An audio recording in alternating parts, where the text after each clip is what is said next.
Good afternoon, everyone. The September 5th, 2023 regular council meeting is called to order at 4 o'clock. Council would like to acknowledge the Ucluelethat, on whose traditional territories the District of Ucluelet operates. Audience members and delegates are advised that this proceeding is being video recorded and broadcast on YouTube and Zoom, which may store data on foreign servers. Are there any late items? Seeing none, may I have a motion to approve the September 5th, 2023 regular council meeting agenda as presented? So moved. Councillor Kennington, Second. Councillor Mafty. All in favor? None opposed? That carries. We have one set of minutes for adoption today. The August 8th, 2023 regular council minutes. Are there any errors or omissions?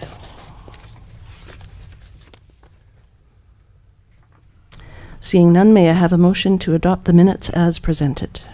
So moved. Councillor Anderson, I'll second. Councillor Hoare. All in favor? None opposed? That carries. We have a delegation this afternoon from Don McKinnon. I understand you are presenting a PowerPoint, is that correct? And please limit your presentation to 10 minutes and speak at the mic. Thank you.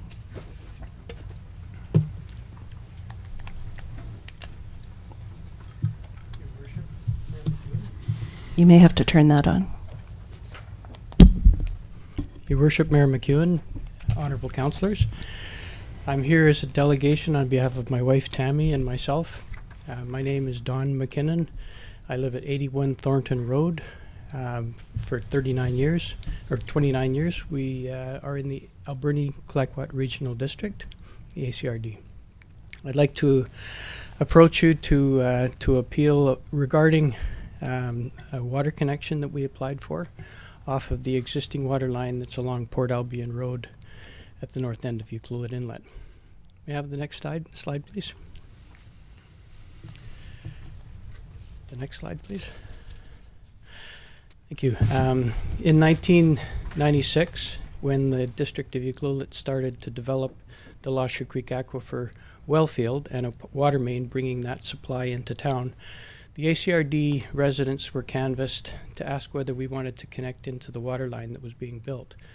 The Millstream community voted unanimously against it because they had their own water supply. The ACRD residents, including those who live on Willowbrae Road and on Thornton Road, voted unanimously to have that right. So we were taxed 2 years in a row on our property taxes for the cost of upsizing that pipe. So we didn't have an opportunity to connect into the water line until BC Hydro decided in 2018 to develop the Ucluelet field office. And at that time, on behalf of the residents of Thornton Road, I approached BC Hydro to tell them that we were interested in water connections. And at that time, the CAO of District of Ucluelet sent me an email saying that we were, in fact, part of the water service area. So in 2020, when the water main was constructed, the District of Ucluelet took over the ownership and the maintenance requirements for that water main. May I have the next slide, please? So the features of that water main is a 10-inch water line that goes along Port Albion Road for a distance of 1.3 kilometers out to the Ucluelet field house.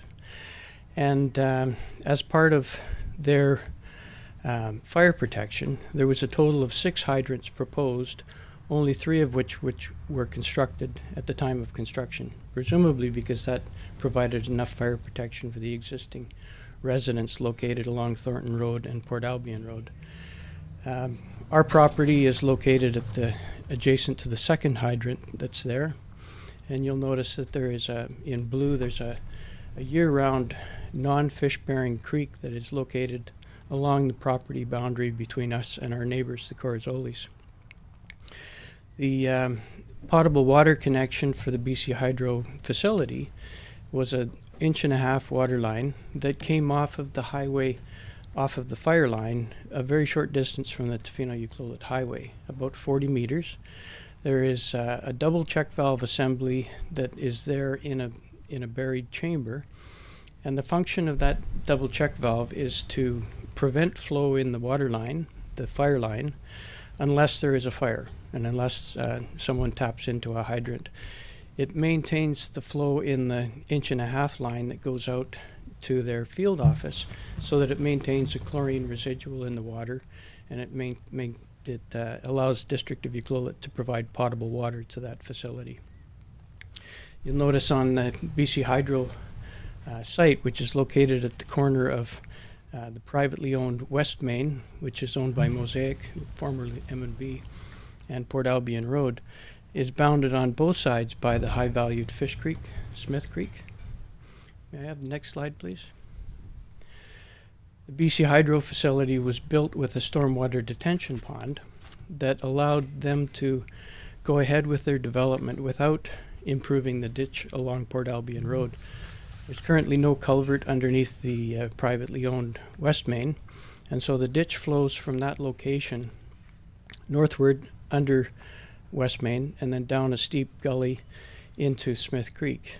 And the water line was completed with a flush out with a 2.5-inch connection for a fire hose, presumably so that the water line could be flushed. And we kind of figured that maybe that fire hose would be discharged into the stormwater detention facility because there was never any improvements done to the ditch. If they had, they would have had to undertake First Nation referrals. They would have had to apply to DFO and Ministry of Environment for environmental permits. And the facility was constructed during quite a short period of time. May I have the next slide, please?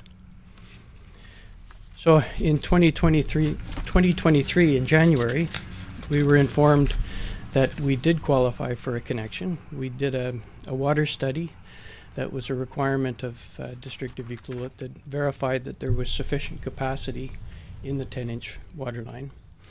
And we were told that we would need to put in an automatic flusher in order to make sure that the water was going to be safe for potable use. And so in June of 2023, we applied for a water connection. We had engineers put together the drawings for us. It showed a water connection at our driveway, an automatic flusher downstream of that connection that would allow, the exchange of 25 cubic meters of water, which is equivalent to about a monthly household consumption for a single family in Ucluelet, which would exchange the water in the water main from the highway to our property. And that would flow into the forest, into the creek that is adjacent to our property. And when we submitted our application, we were told by the Director of Engineering that we needed to put in a permanent flusher at the end of the line in front of the BC Hydro facility, even though there's a large area of Crown land that's probably not going to be developed and not require water connections. So, in short, if I can have the next slide, please. My request of Mayor and Council is that you consider our request for a connection reasonable, and that you direct staff to approve our application for, first of all, replacing the double check valve with a spool, which would allow us to connect into the 10-inch water line, for installing a connection at our driveway, a permanent automatic flusher, which would become the property of the District of Ucluelet, and that flusher would discharge into the nearby non-fish-bearing creek adjacent to our property. We're also requesting that Council waive the requirement for 3 construction cost estimates. We're required to pay for all of the construction anyway, and with limited contracting capacity in the area, we would like to proceed if we can get 1 construction cost estimate. So basically, if we were to put in an automatic flusher at the BC Hydro property, and we investigated that, we would connect a fire hose and we would discharge it directly into their stormwater detention facility. We contacted BC Hydro. We got details of their stormwater detention pond. We did an analysis of 6 years worth of rainfall data to verify that there was 4 times during the year that a discharge into the storm detention pond could take place without coinciding with a major storm. And on behalf of District of Ucluelet, we even applied for a compatible use agreement with BC Hydro. Again, when we presented those plans, and I couldn't get my engineers to give me a proper design because they told us that we would be at risk of charges under the Fisheries Act if we discharged into the ditch. When we went through all that, we were still told by the Director of Engineering that he wanted a permanent flusher in the ditch that would discharge. So, if I can have the next slide, please. I wanted to thank you very much for the opportunity to speak to Mayor and Council. Thank you, Mr. McKinnon. Does Council have any questions for Mr. McKinnon?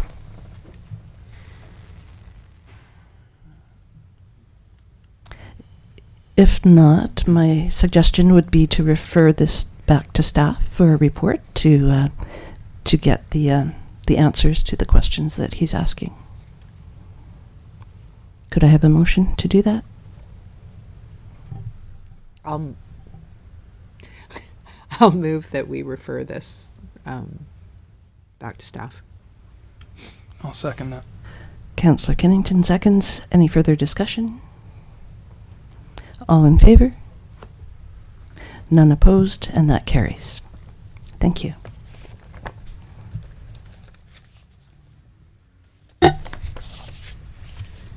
You don't have to stay for the whole meeting if you don't want to.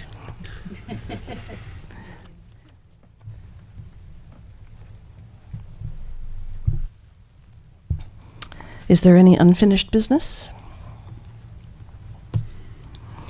We have one bylaw report this afternoon. The bylaw item is 7.1 Finance Officer Appointment. And our CAO, Mr. Lawrence, will present this report. Thank you, Mayor, Council. First, I would like to introduce our new Director of Finance, Beau Gill. Beau's joining us from Surrey Delta area and has just started this morning. Introduction under fire here. So ask any financial questions you might, and he'll be able to guess. This report is the legal requirements to allow Mr. Gill access as a signing authority, as well as designation under the community charter as our chief financial officer.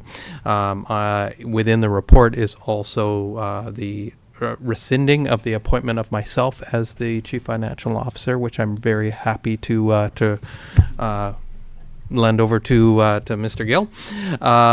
It also authorizes a signatory, the CFO appointment, and that the council appoint the director of finance as the authorized collector. So under the community charter, we have to have somebody that is allowed to collect property taxes, and that is typically the director of finance and the chief financial officer. If council has any questions, please I'd be happy to ask or answer them. There is one note that in the report we used Mr. Gill's common name, but we do need the resolutions to reflect his legal name, which is Beaupinder Gill. So just in reading the resolutions, if we can just make that alterations, please. Thank you, and welcome, Beau. Any questions for Mr. Lawrence? I wish I was financially savvy and had some nasty financial question. Honestly, I can barely balance my checkbook, so welcome, Beau. All right. Seeing no questions for Mr. Lawrence, we have 4 recommendations. If somebody could start us off. I got this. I will move that council rescind the appointment of Dwayne Lawrence as the District of Ucluelet Finance Officer effective September 5th, 2023. I suspect they should be done separately. Yes, please. Yes. Could I have a seconder? Second. Councillor Mafty. Any further discussion? All in favor? None opposed, that carries. I will move that council appoint Bopinder Gill as the District of Ucluelet authorized signatory effective September 6th, 2023. Thank you, Councillor Hoare. Second. Councillor Kennington seconds. Any further discussion? All in favor? None opposed, that carries. I will move that council appoint Bopinder Gill as the District of Ucluelet Finance Officer effective September 6th, 2023. Thank you, Councillor Hoare. I'll second that. Councillor Anderson seconds. Any further discussion? All in favor? None opposed, that carries. And I will move that council appoint the Director of Finance as the authorized collector. And a seconder, I'll second that. Councillor Anderson. Any further discussion? All in favor? None opposed, that carries. Excellent. We have 4 report items this afternoon. The first report item is 8.1, Edge to Edge Marathon Annual Road Closure. Our Director of Parks and Recreation, Abby Fortune, will present this report.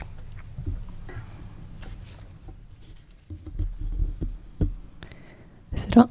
Yeah, you guys can hear. Good afternoon. Good afternoon, Mayor and Council. I would like to start by saying that we had a very successful Edge to Edge Marathon last year with a new location at the UCC. We start and finish was right there, basically. Before you have a recommendation to authorize the annual closure for a marathon on the 3rd Sunday of October. We are recommending a portion of Marine Drive from Madison Road to Penn Road from 8:30 to 10:30 for the start of the race, and Marine Drive from Rainforest to Madison Road from 6 a.m. to 5 p.m. just out in front here. If the route changes in subsequent years, I will be coming back to you with an updated report. We are eventually trying to go for a full marathon again, so that should be exciting. And the Marathon Committee will be contacting the appropriate businesses and residents for those affected by the road closure. And that will be all properly flagged and marked and all that good stuff. Any questions? Thank you. Any questions for Ms. Fortune?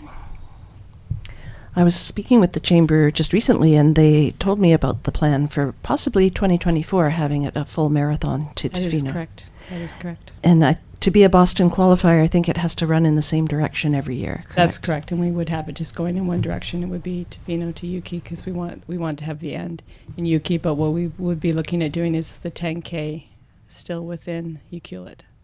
That makes sense. Yep. Great. Thank you. Councillor Hoare, did you have a question? Do we know how many people have registered so far for this year? Just over 300. Nice. That's great. There is a recommendation. Who would like to move that? I'll move that council authorize the annual closure of a portion of Marine Drive from Madison Road to Peninsula Road from 8:30 a.m. to 10:30 a.m. and Marine Drive from Rainforest Drive to Madison Road from 6 a.m. to 5 p.m. for the Edge to Edge Marathon on the 3rd Sunday of October. Thank you, Councillor Mafty. I'll second that. Councillor Kennington seconds. Any further discussion? All in favor? None opposed. That carries. Thank you, Ms. Fortune. Thank you.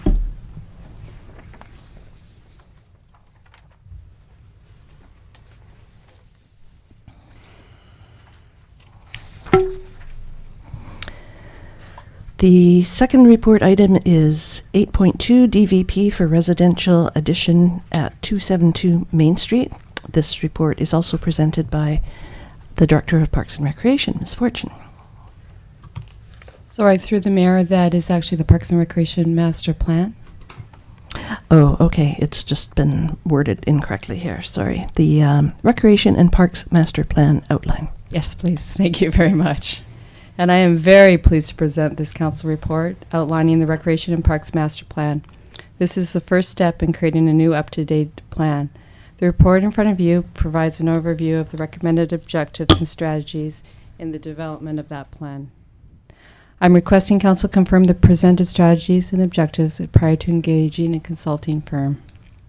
The vision of the Ucluelet Recreation and Parks Department is to positively affect the overall health and well-being of the community by providing the best in recreation, tourism, community health, and park services. We will also be connecting the plan to the adopted OCP. We are recommending the updated Parks and Recreation Master Plan be developed to meet the following objectives. Provide guidance to meet the demands of the residents and the visitors alike. Provide recommendations and guidelines for improving existing outdoor parks, open spaces, trails, and make recommendations for new parks, trails, and infrastructure where analysis supports it. We also would like to look at identifying the future indoor recreation needs of the community and analyze current recreation and culture programs offered by the district and make recommendations for improving the systems. The master plan will be built on several key strategies, including, but not limited to, I'm not going to read them all, I promise. Continued development of the district trail system, inclusion of program and non-program recreation opportunities, delivery and support and services in cooperation with First Nations communities, and continued emphasis on the retention of the district's natural areas. The Ucluelet Recreation and Parks Department has also adopted the Canadian Parks and Recreation Pathways to Wellbeing philosophy. The Recreation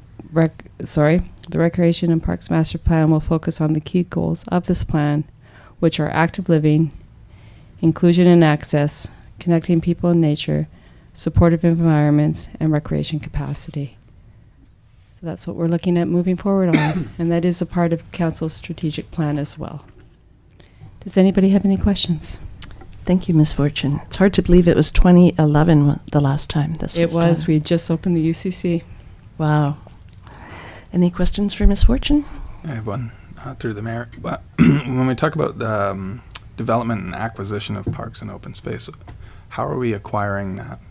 That is one of the areas we'll be looking at. The district has very limited property, as council is well aware, and it would be something that we would look at for the future through reserve funds.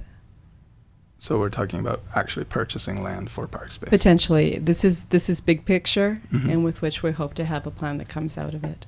Okay, thank you. Thank you. Any other questions for Ms. Fortune? No? There is a recommendation. If someone would like to read that. I can take that. Councillor Anderson? I move that council approve the Recreation and Parks Master Plan objectives and key strategies as outlined in the report. Thank you. Do I have a seconder? I'll second it. Councillor Hoare. Any further discussion? All in favor? None opposed, and that carries. Thank you very much. Thank you.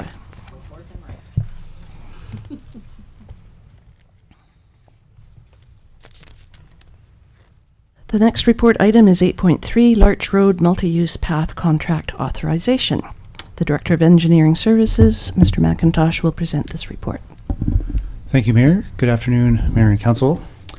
I'm pleased to bring back to you Larch Road Multi-Use Path.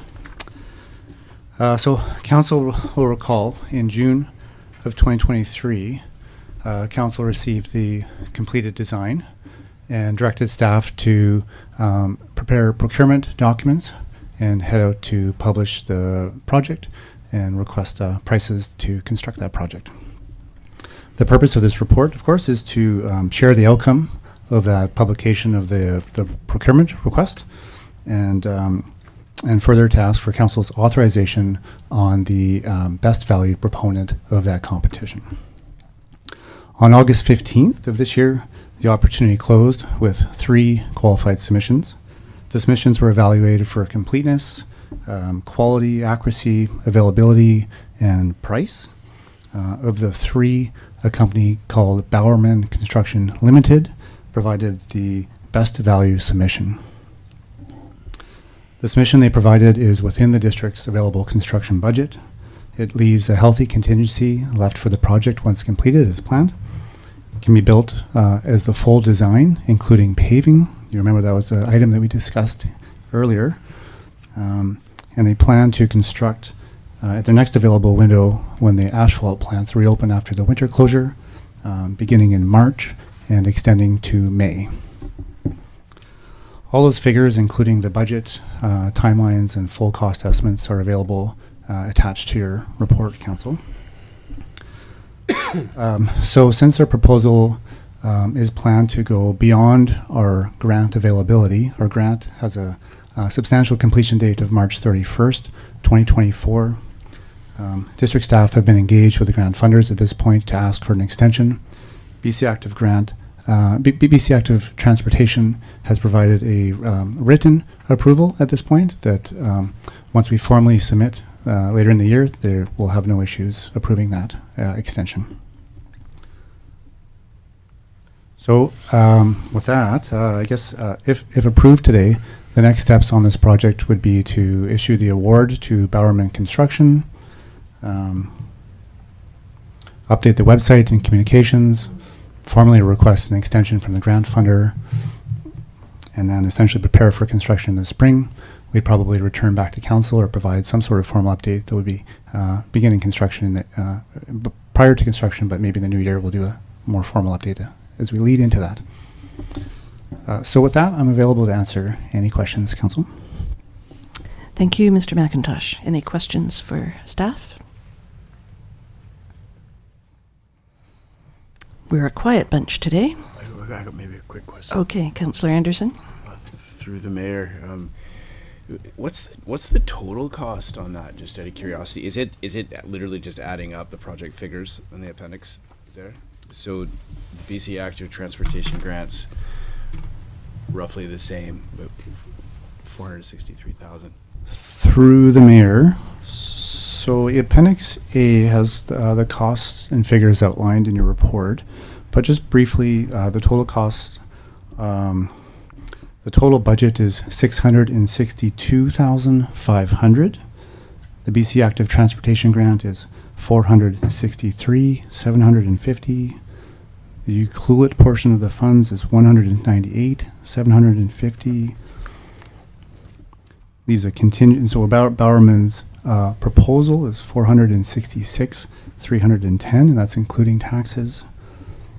McElhaney's the engineering construction contract, design and construction contract. Construction contract administration contract. Excuse me, is $72,587,000, and it leaves a contingency of 19% for $123,604. I hesitated a little bit on the engineering firm's construction contract because the project's design had a little bit of cost coming from the Peninsula Road project for design as well. And so this cost going to McElhaney is just exclusively for contract administration on construction. And we expect that figure to decrease a little bit as there'll be efficiencies as we've been planning grouping Peninsula Road and Larch Road and the stormwater projects all together. Well, thank you. This would be a good project for a ribbon cutting down the road, right? Any other questions for staff? Just one quick question, and forgive me if this is obvious to everyone else. I'm just looking at the Appendix A, and the quote here for Bowerman is 466,310. I'm just wondering why we're only being asked to approve 444,104. Through the mayor. So the resolution asks council for 444,104 plus GST. You add that GST, and the figure is $466,000, 310. Of course, that was certainly obvious to everyone but me. Thank you. Can you balance a checkbook? A what? Yeah, right?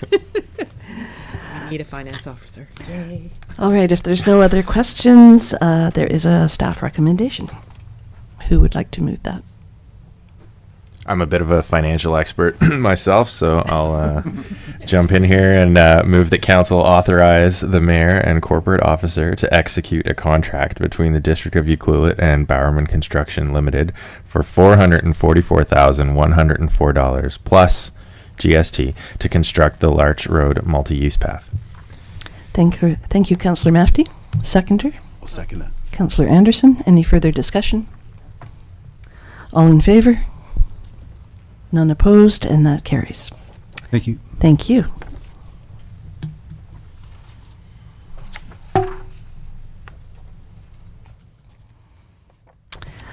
The next report item is 8.4, the cabins at Terrace Beach, occupancy, and S.219 covenant. This item will be presented by the Director of Planning, Mr. Gregg. Welcome, Mr. Gregg. Thank you. Let's see.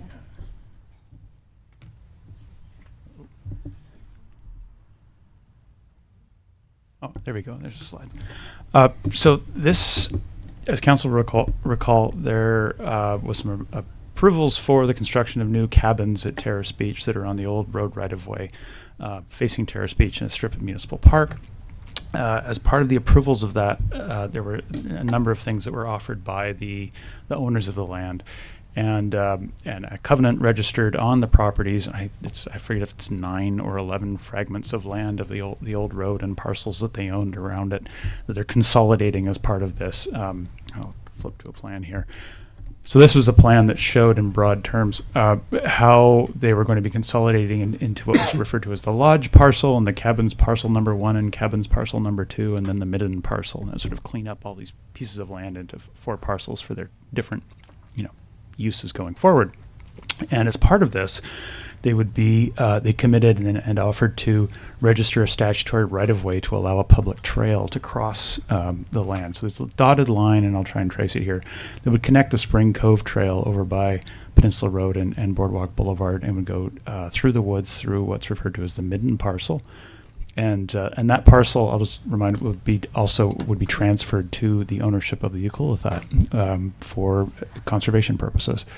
And so the public trail would go through, and it would cross the old Peninsula Road and then connect with what's an existing trail that many will be familiar with, which is at the north end of Terrace Beach, which has been there for some years.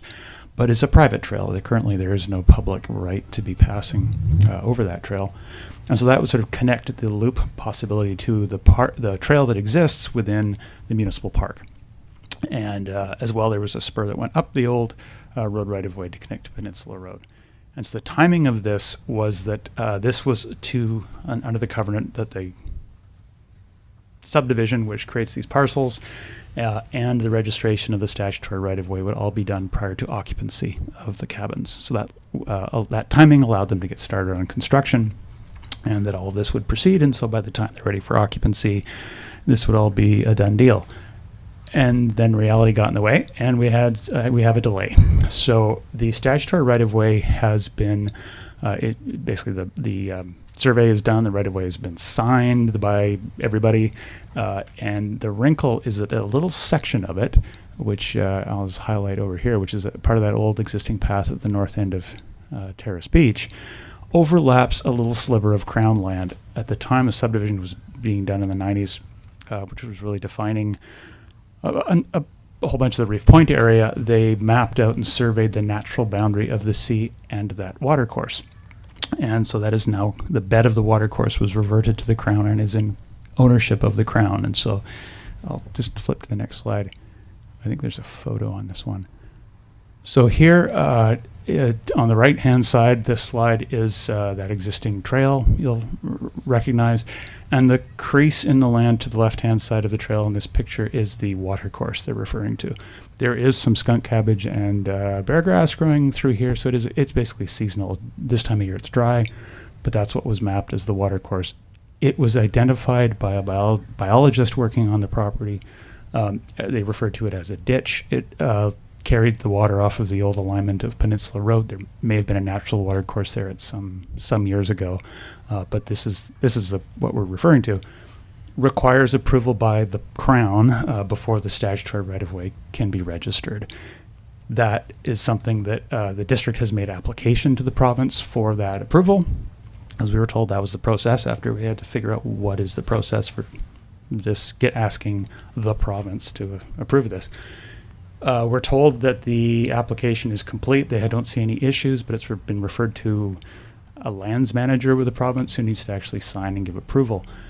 The delay, and that was some months ago, and we're waiting to hear back from the province, essentially. The wildfires this summer, we understand, resulted in people in the Ministry of Forests, the Ministry of Lands, many of them being seconded to efforts to coordinate some of the wildfire response. So the processing of applications have understandably slowed down. So we don't have a definite timeline of when we would expect this file to get on somebody's desk for a signature, essentially, if I can put it in those sort of simple terms. So really, the owners of the property have done everything that was asked of them. They so that includes a dedication on the sketch map here, down on the bottom here, that blue area that was proposed to be dedicated as a road. That was done last year. They surveyed and dedicated that piece of land to widen the. We had a very narrow piece of road right of way there, and as had been offered, that's now public land that can be used for district purposes in the future. So really, through no creation of their own, there's this delay. We have extended occupancy at the first 4 of the cabins. That there is some wiggle room within the wording of the covenant, if you will. And at the staff level, we discussed that was sort of a minor amount. That's a third of the cabins were granted occupancy. It's now a matter of timing. Without the provincial approval, how far do we go extending occupancy? And that's the question in front of council.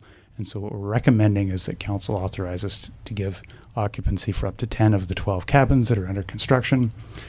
We understand the timing is that the last cabins would be sometime in November. And so hopefully between now and November, the province will have done their piece, and this will all be registered and no longer be anything that's holding up the owners.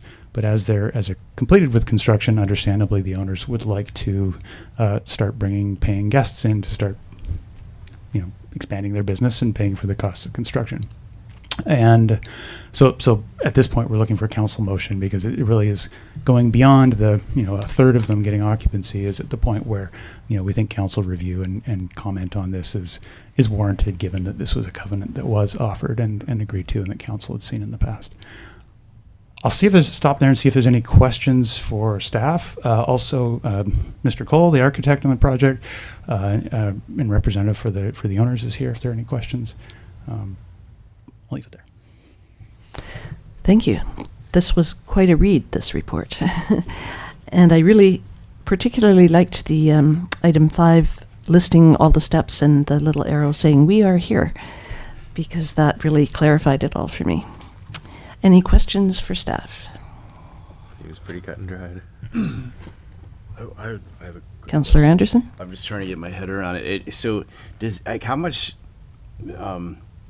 much of that trail is like I realize they're giving the right of way, and that the Crown, I don't totally get why it went back to the Crown. That was just the biologist's suggestion.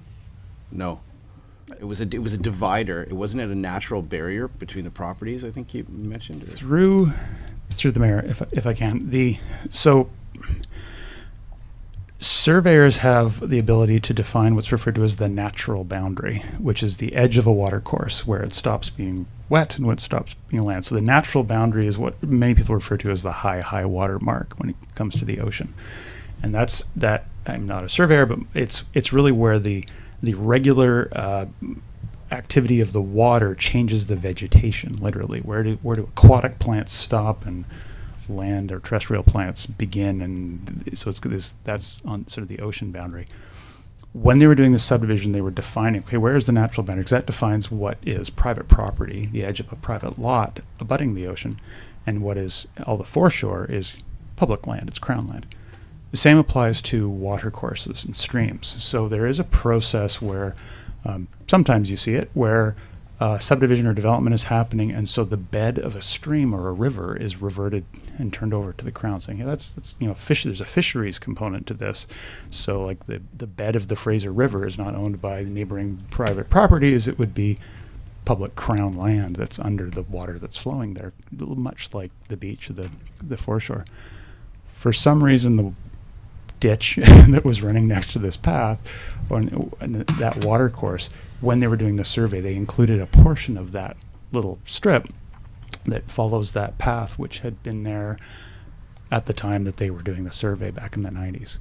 So that's because it was on the survey plan, and when they registered that plan to the subdivision, I don't think thought was given to how this might impact a public trail one day down the line.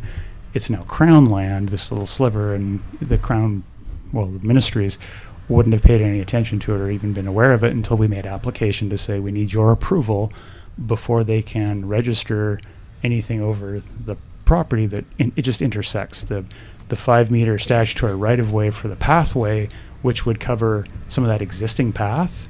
It also overlaps the water course. So their approval is necessary before the thing gets registered. There's no plan to expand or change the alignment of that pathway. It's a perfectly functioning footpath. We have a legal wrinkle here of ownership, which was a surprise to everybody involved. Yeah, thank you. I just didn't understand how like the ditch became the Crown property all of a sudden. Like I couldn't get my head around that, but that explains it actually. It would be a question for a surveyor back in 1996, I think, of the thinking behind that. Yeah. Right. Cool. Thank you. Councillor Kennington? Through the mayor, I just have a question, and maybe it's for Dwayne. I see in the recommendation granting occupancy permits for 10 of the 12 new buildings. So that means should the ministry delay even longer when the final 2 are completed, staff will have to come back to us again and ask again, is there any way that this motion could be to grant you the power to approve those 2 without using staff time to come back yet again, should we all agree to move forward?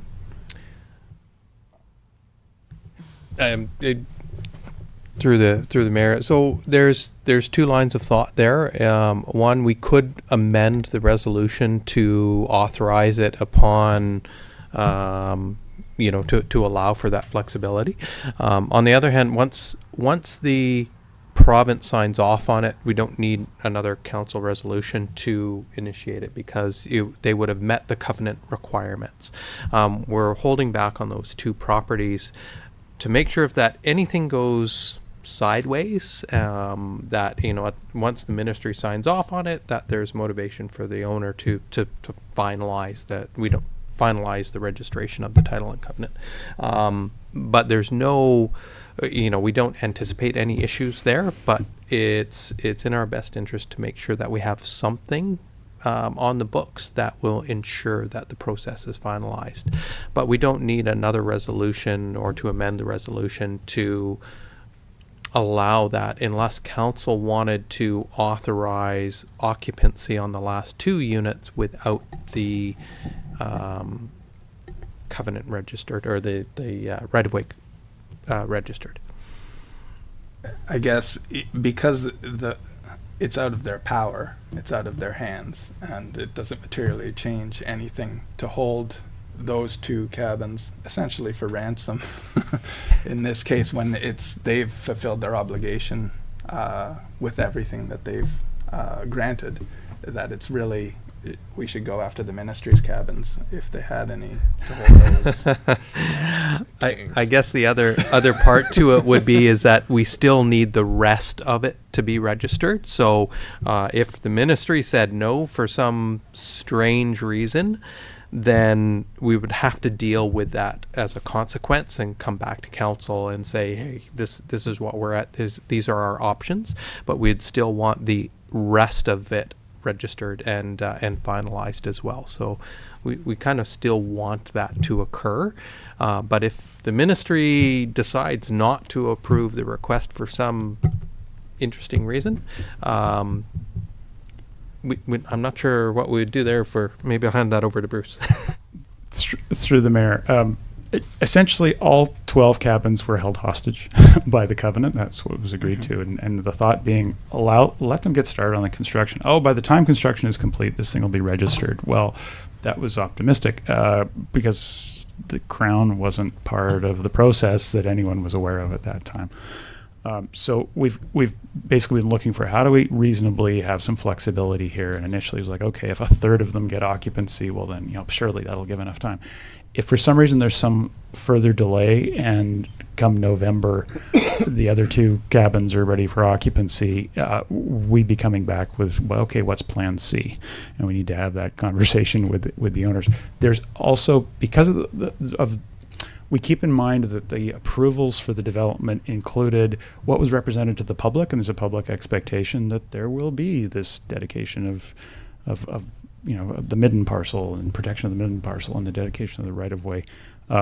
It's good to have that commitment still there, and unless we have sort of defined what is that Plan C. And at this point, we're hoping that's not necessary, that the province will sign the papers and in land title registry will register it, and it's done.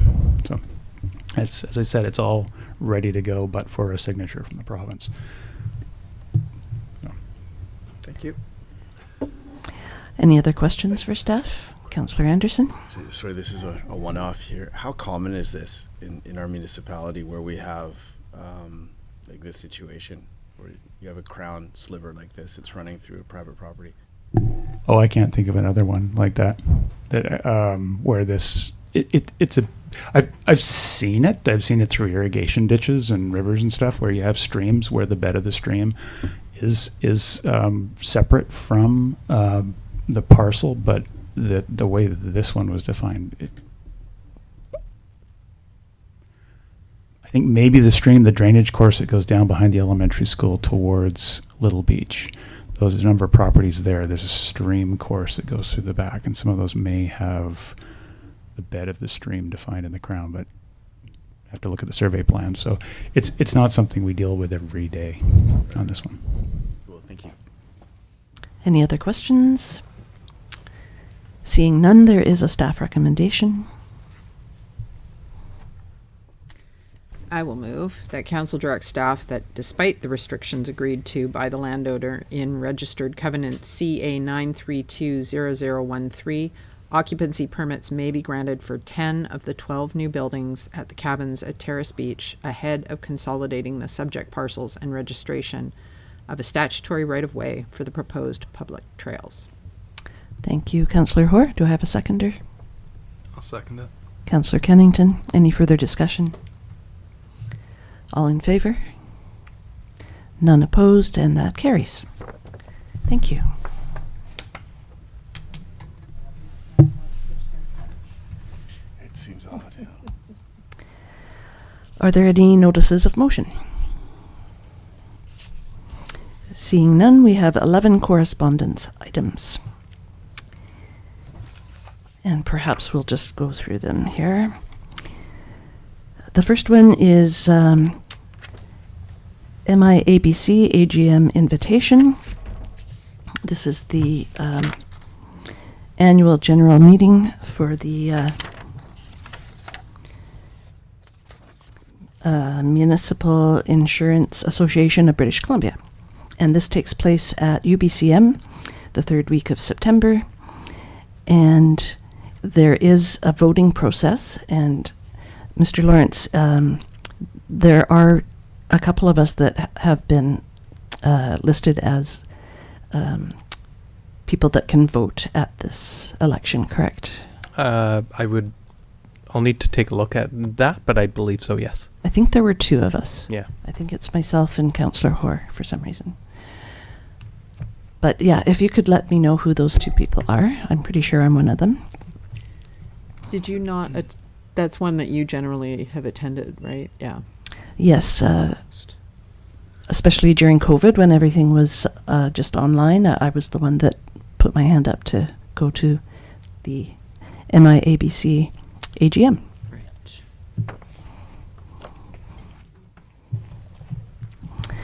The second item is Ucluelet and Area Historical Society request. I don't know if the Historical Society wants to speak to this at all, or we can just refer it to staff for a report. I see you're in the audience.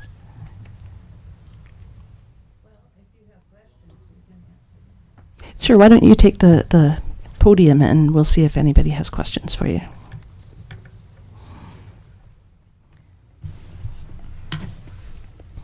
This is an exciting project by the Ucluelet and Area Historical Society to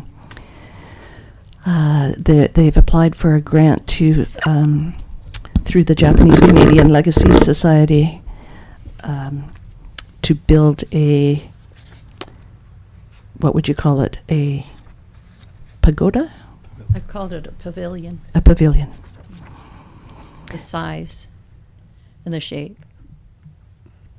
And it will be done in traditional Japanese architecture style, like the Yes, building of it? Yes, we have a builder locally who has studied it.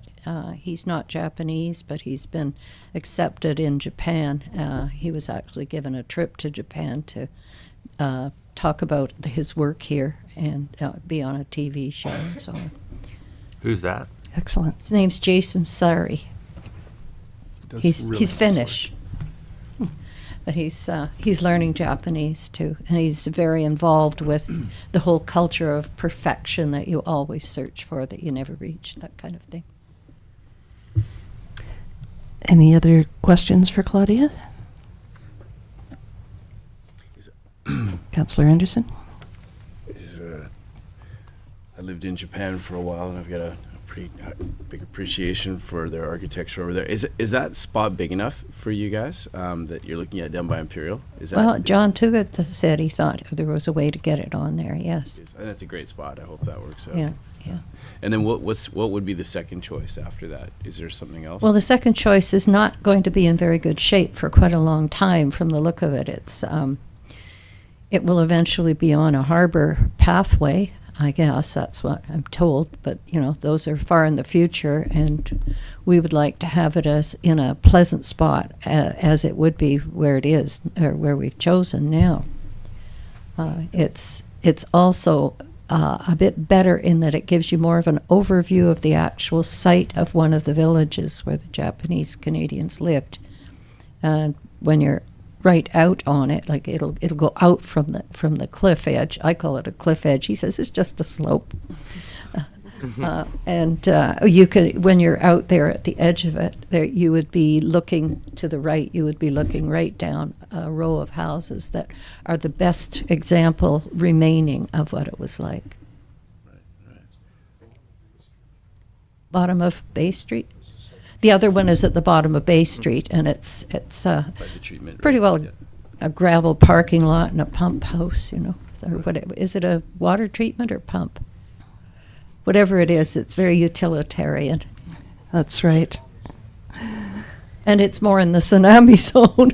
Right. Oh, we don't want People that. in museum work are very aware of tsunamis because they think in the very long term. All right, fingers crossed for the first choice then. Thank you. Any other questions? So I'd look for a motion to refer this to staff to bring a report back. Anybody? So That moved. motion? Is this do we need to make the motion or just, okay. Yes, please. I'll make the motion to refer this to staff. And a seconder? I'll second. Councillor Mafty. Any further discussion? All in favor? None opposed, and that carries. There was a separate part there, is that asking, could we have permission to go on the land and see if it is usable? It's in the letter. Mr. Lawrence, is that something that would be part of your report? Yeah, we would definitely include that within the report. One of the concerns is that of that site is the runoff from the previous Imperial Oil site, and there's concerns about contamination and what the effects of that are. So before we can approve that, we need to know what we're getting into, right? Because as soon as you start touching it, then you've got financial commitments. Right. So, through the mayor, within this report, could we explore the different options, knowing that this may be a problematic site? So a report that encompasses more than one option for siting, so we can just... Absolutely. Okay. Perfect. And that carried. Thank you for coming today. I love all that joinery. It's so crazy. You seen his work? No, but I have a friend who's Check his Instagram. He does that crazy stuff, like on pebbles and rocks, it's amazing. Okay, we'll move on. 10.3, BC Forest Practices. They have a booth. They will have a booth at the trade show at UBCM, just for anyone who wants to drop by. 10.4, Transportation Advisory Committee. This is a committee that's being struck by the ACRD, and they have outlined under the terms of reference who they want on this committee, and they definitely want a municipal representative from each of the City of Port Alberni, District of Tofino, and District of Ucluelet. And I would like to suggest that I be that representative, since I sit on the Alberni-Clayoquot Health Network Transportation Action Table already. Kind of makes sense to keep me in that transportation mode. Does that need a motion, Your Worship? I believe it does, correct, Mr. Lawrence? Yes, we would require a motion there. I believe there is one in your package, Madam Mayor.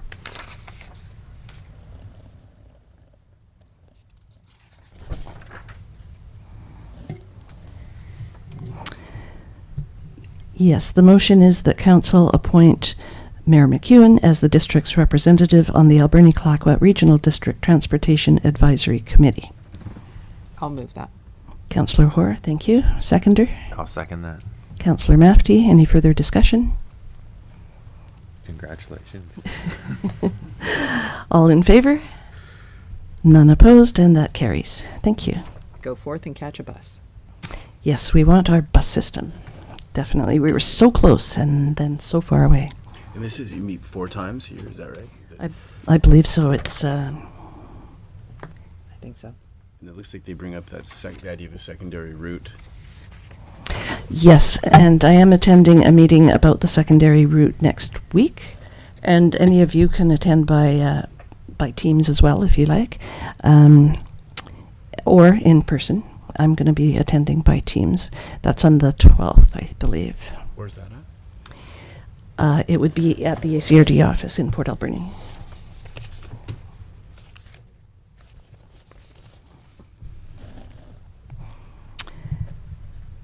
All right, where are we here? Oceans Protection Plan Pacific Dialogue Forum. I thought of Councillor Hoare or Councillor Mafty for this one. It takes place from November 1st to 3rd, and it's going to be a virtual event. Let me see if I can do that.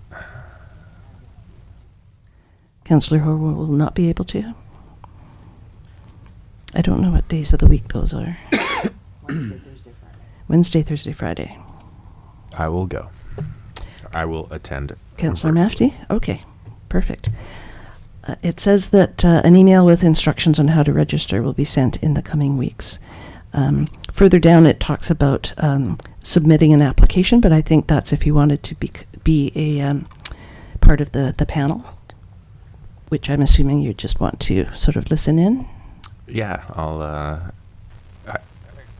I don't know what I'd say on the panel, but Well, there's some links here that you can access and maybe dig a Okay. little further before you commit yourself. sure. Well, either way, I'm happy to listen. I'm a good listener. Perfect. Thank you. And just to be clear, do I need to register, or someone's going to send me an email with instructions on how to register? Yes, Okay. The latter. the latter. Okay. See how well I listened?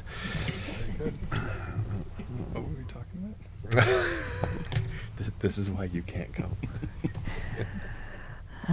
The mayoral roundtable in Toronto. I'm going to pass on that one. Open Net Pen Transition Plan Engagement Session. This is the third session, and Councillor Anderson, I believe you attended at least the first one, if not the second one. Is that right? Yeah, 2 or 3, right? Yep, I'll go to this. You'd like to attend this one? Yeah. This is happening September 7th. 2 days, right? Great, thank you. Good luck. Statistics Canada, this is another UBCM presentation that any one of us can attend if we want to. Food Security Emergency Planning and Preparedness Fund. This is another ACRD initiative, and we are being invited to collaborate on a regional study. So I'm unclear as how to do that. Do we just respond to the ACRD, Mr. Lawrence, and say, yes, we would like to collaborate? I can reach out to the ACRD and advise them that we're interested. If there's any financial commitments, we may need a motion from council to authorize that expenditure. So I don't see a request in there at this point in time. But if there is, then we'll bring something back to council. But at this point, we can definitely indicate to them that council is interested. I especially thought so because of the aquaculture component, and we have been talking about kelp farms in the past. I believe they are the ones applying for this grant, so I don't think there's any financial commitment from us to do this, just collaborate. But thank you for reaching out to them. And 10.10 BC Epilepsy Society proclamation. I don't think we need to make a proclamation, but we do still have purple lights, I believe, from previous years that we can light up our sign at the junction. It's not until March of next year, so it's a little early. Madam Mayor, we've normally had a resolution from council with respect to lighting up the sign. If council wants to make them, or we can just light up the sign for staff, and we can just do that. So it's up to council if you want to make it a resolution. Well, they're looking for a proclamation, which we've kind of stopped doing proclamations. Mhm. So, if you'd like a resolution, we can do that. I'll add it to the books for Ms. Fortune, and she'll make sure it happens. Great, thank you.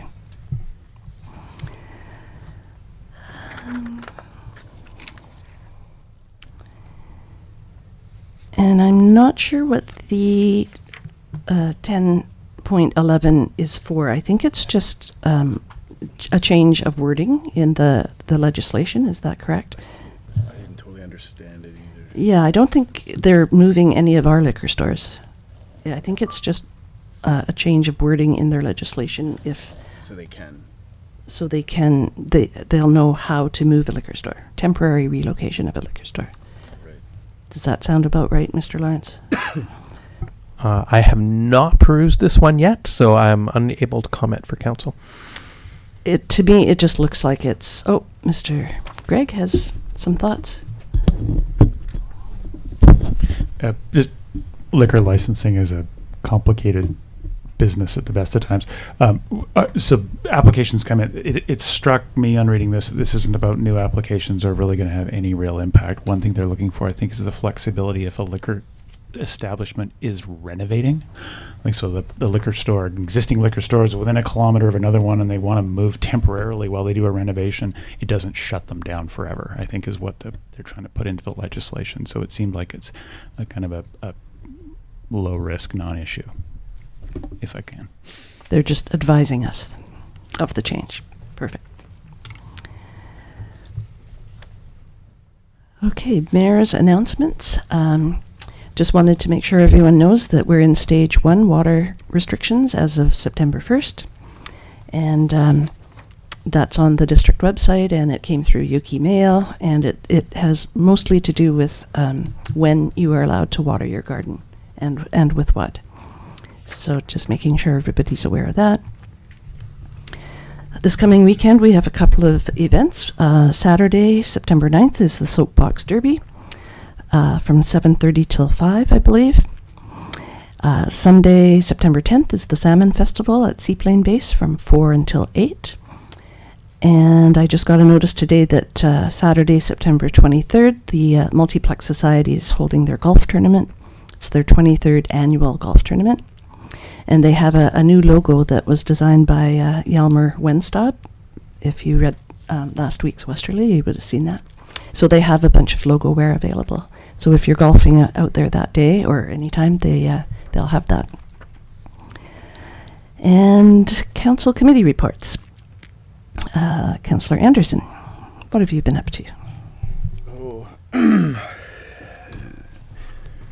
don't think I have anything to say at this time. I was just preparing for the UBCM meeting with the health minister, so I was talking to Carrie, and I reached out to Miss Mizar-Fay, and she had some good statistics. Statistics were apparently what was on order for that, so I was just digging through there, and Mr. Lawrence, he sent me some good stuff as well for statistics and some numbers from census. But yeah, so I guess we'll save that for next time, I guess, because apparently, yeah, you probably read that email. He got canceled. Yeah, He's too busy to meet with us. Yeah. so I think that's it for me. Yeah. Okay, Councillor Hoare. I have nothing to report other than I'm getting really good at using my gray water to water my plants. You know, when I warm my tea kettle or my teapot, which I do all the time, goes on all my plants. So don't waste that water. Nothing down the drain if it doesn't have to. Great idea. Councillor Kennington. Nothing to report, but congratulations to all last year's high school graduates. They started school today. Yay. And Councillor Mafty. Nothing to report at this time. Okay, for myself, August 18th and the 25th, I participated in a local leaders teams meeting spearheaded by MLA Josie Osborne regarding Highway 4. So there was some discussion about having that extra day with no midday opening, and Ministry of Transportation came to us asking for that to be possible, and if we said no, they were not going to open Highway 4 to two-lane traffic for the long weekend. So we all said yes, because that was really great to have two-lane traffic finally flowing through Cameron Lake. August 23rd and the 31st, I had 2 resort community mayors meetings, also on Teams, and most of that was to get prepared for our UBCM meeting on the Monday, I believe. And August 23rd, I attended an ACRD meeting by Zoom. Nothing much affecting the West Coast at that one. Question period. This is an opportunity for the public to ask questions about matters within Council's jurisdiction. Representations about matters that have been the subject of a public hearing are not permitted at this time. Are there any questions from the audience? Seeing none, are there any questions by Zoom or telephone, Ms. McCullough?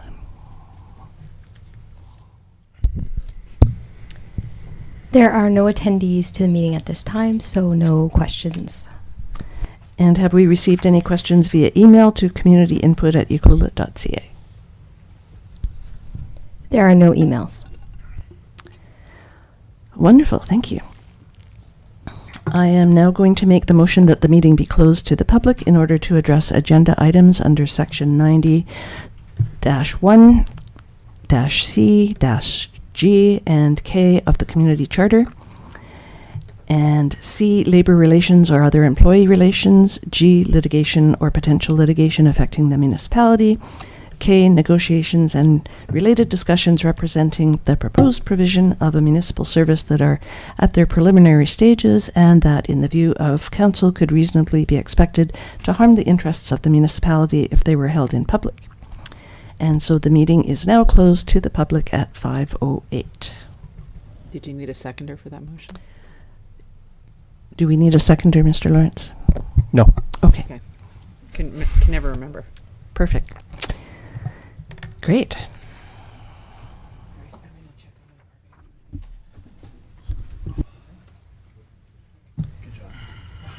That's a lot of words. Just made copies for everybody. Thank you. Thanks.